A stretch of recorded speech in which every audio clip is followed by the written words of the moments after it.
So in order to start this discussion series based on the 7 videos that I posted, which the link will be in the description below, I'd like to ask a question. I've always been curious about this. When Polybius describes the initial cavalry battle between the Roman cavalry on the Roman right wing and the Carthaginian left wing by the river Aufidus, he says that the Celtic and Iberian cavalry charge, then dismount, and then engage the Roman cavalry. He says there was none of the usual wheeling and turning that are in cavalry engagements, but the barbarians, meaning the Carthaginians, use these tactics. They jump off their horse and they start fighting man to man. Presumably, he doesn't say whether the Romans do or not, but presumably they do. So why is this? Why is this even a possibility? Well, I've thought about this for a while, and without having too many clues, and unless there's an expert out there in ancient cavalry tactics can tell me differently, which I really hope there is.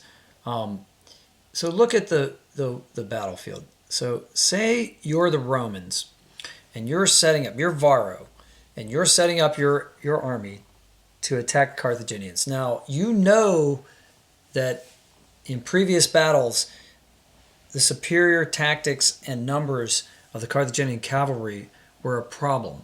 So how do you minimize this? Well,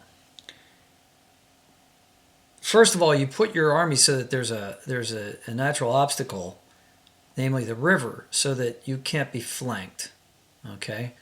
So that's one way. But maybe there was something else too. Maybe, see, we're right by the river here. What if there's marshy terrain here?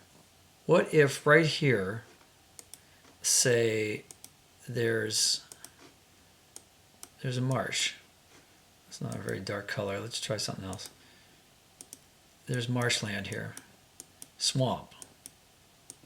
Which forces the Carthaginians to dismount before they actually get to the Roman lines.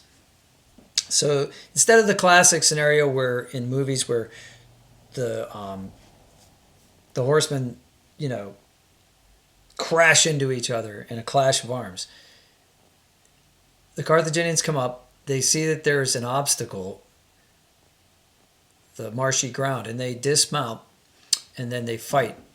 And as they pull and they still outnumber the Romans 2-1, so they could conceivably win this battle even if they're fighting from a dismounted position and the Romans stay on their horses.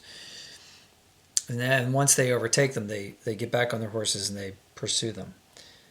It's just a thought, a way to start this entire process.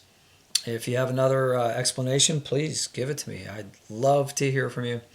Put it in the comments below and wait for the next installment.